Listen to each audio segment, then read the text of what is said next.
How you doing?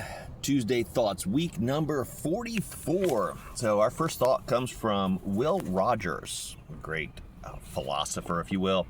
He said, even if you are on the right track, you'll get run over if you just sit there. I think that's an important thing to understand, is that, yeah, you may have the idea of doing the right thing, or you may be supportive of the right thing, but if you are not an active participant in the right thing, it's not going to go well for you. Okay, you need to help to promote that. You need to encourage that. You need to get others along there, and you need to be progressing along that route in there. You might have a great career path, but if you are not working towards that career path, other people are going to get those openings instead of you. So make sure if you're doing the right thing, keep going and fighting for those things. Second quote for the week: choosing to do right should not actually be a choice. It should be your natural unconscious habit.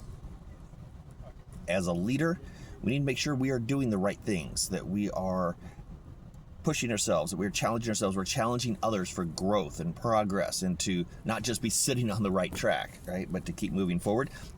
And so with that, doing those things repeatedly then becomes a habit. If you have to stop and continue to ask yourself, what's the right choice, or should I do the right thing?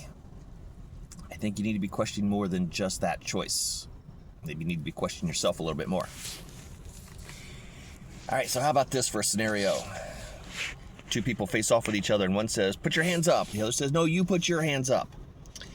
November 2017, there were two groups of undercover cops in Detroit that actually mistook each other for drug dealers and buyers that they were trying to bust. So raid comes in, ends up with a standoff, guns are pointed, fists are thrown through that. So internal affairs had to actually be contacted to figure out and put everything under investigation to figure out that poor communication. So an encouragement to you: make sure that you are communicating well and effectively and consistently with groups that are involved in a situation. All right, and lastly, our word for the week: cabotage. You'd never guess it. Oh, sorry, something just fell out my window there. This means transporting passengers or goods between two places in the same country. So, hope you have a good week. I will talk to you next time.